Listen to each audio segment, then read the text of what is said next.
नमस्कार मंडळी, खाद्यसृष्टीमध्ये आपले सर्वांचे स्वागत आहे।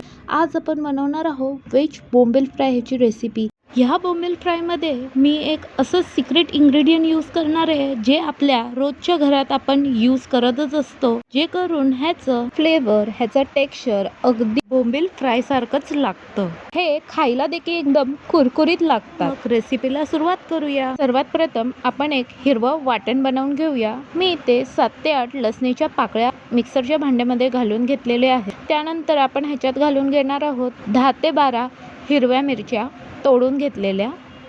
त्यानंतर 1 इंच आलं आणि 1 फूट इतकी कोथिंबीर।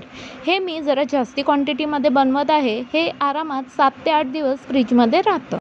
तर अशा प्रकारे मी हे हिरवं वाटण बनवून घेतलेलं आहे। आपल्याला एवढं बारीक वाटून घ्यायचं आहे, नाही जास्ती पातळ नाही जास्ती जाड। आज आपण अळवच्या कंदाचे बोंबील फ्राय बनवणार आहोत। कधी पण आपण बाजारातून हे कंद विकत घ्यायला गेलो तेव्हा हे असे उभट आकाराचे असे कंद घ्यायचे। अरबी शिजवताना काही टिप्स सांगितलेल्या आहे मी पुढे, ते तुम्ही बघा। आणि कंद घेताना असे बाजूला मुळा देखील त्याला फुटलेले नसावे। 7 ते 8 कंद मी स्वच्छ पाण्याने 2-3 वेळा धुवून घेतलेले, कारण का हे जमिनीत उगतात आणि ह्याच्यावर खूप माती असते। त्यानंतर चवीनुसार मीठ घालते, कारण का ह्यांना काही आपली स्वतःची चव नसते। कुकरचे झाकण लावून ह्याला मी 4 शिट्ट्या काढून शिजवून घेणार आहे। इथे आपले कंद देखील शिजून झालेले आहेत। आता आपण हे सोलायचं आहे। सोलायच्या अगोदर एक टिप, हाताला आपण तेल लावून घ्यायचं आहे, जेणेकरून हे आपल्या हाताला चिपकणार नाही आणि सोलायला देखील सोपे पडणार। टिप नंबर 2, ही टिप तुम्ही नक्की फॉलो करा, जेणेकरून ह्या कंदांना वेगळाच फ्लेवर, टेक्स्चर आणि क्रिस्पी कसे होणार जे देखील समजेल आणि फ्लेवरला तर एकदम भन्नाट असे लागणार। तर सुरीच्या साहाय्याने मी ह्यांचे 2 भाग करून घेत आहे, जेणेकरून चिपचिपीत किंवा गुळगुळीत होणार नाही आणि त्याला एक वेगळाच टेक्स्चर येणार। तर कंद इथे आपले कापून झालेले आहेत। आता आपण मगाशी बनवलेला हिरवं वाटण ह्याच्यावर घालून घेणार आहोत। मी 2 मोठे चमचे घालून घेत आहे। त्यानंतर काही मसाले घालणार आहे। लाल तिखट, चाट मसाला, हळद, गरम मसाला, मिरी पावडर आणि सगळे मसाले लावून आपल्याला व्यवस्थित मॅरिनेट करून घ्यायचं आहे। सगळ्या कापांना ते मसाले आणि हिरवं वाटण हे लागलं गेलं पाहिजे। हे मॅरिनेशन करून झाल्यानंतर आपल्याला हे 10 ते 15 मिनटं आपल्याला हे रेस्ट करायला ठेवायचं आहे, जेणेकरून ते कंद आहेत त्याच्यामध्ये ते सगळे मसाले ॲब्झॉर्ब होऊन जातील।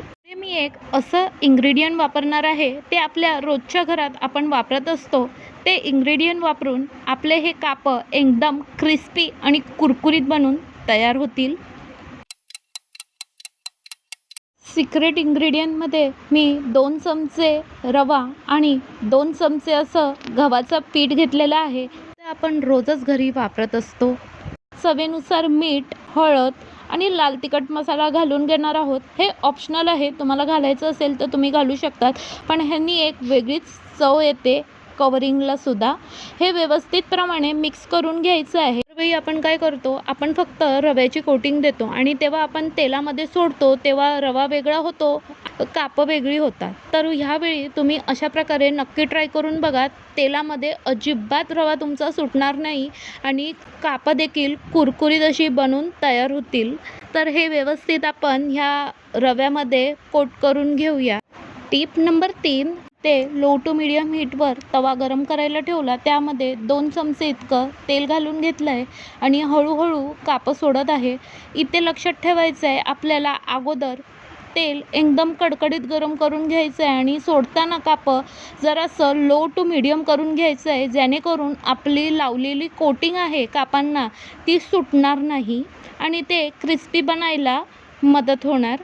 ते 60 मिनटं झाल्यानंतर हे आपल्याला परतून घ्यायचं आहे। तुम्ही बघू शकतात, अजिबात कुठचीही कोटिंग तेलामध्ये सुटलेली नाही आहे आणि आपली कापं अगदी कुरकुरीत अशी झालेली आहे। रंग देखील सुरेख आलेला आहे। अशा प्रकारे आपली कापं झाली आहे। आपण तव्याच्या कडेला ही कापं लावून ठेवायची, जेणेकरून त्याच्यातलं एक्सेस ऑइल निघून जाईल। हे बघा, तयार झाली कंदांची कापं, म्हणजेच अरबीची कापं। तुम्ही देखील ही रेसिपी नक्की बनवून बघा। आमच्या घरात न खाणाऱ्यांनी देखील आवडीने खाल्लेली आहे। अशाच अजून इझी आणि टिप्सवाल्या रेसिपींसाठी खाद्यसृष्टीला लाईक करा, शेअर करा, सबस्क्राईब करा आणि बेल आयकॉनही नक्की हिट करा, जेणेकरून आमची नोटिफिकेशन तुम्हाला लवकर भेटतील. व्हिडिओ बघितल्याबद्दल धन्यवाद.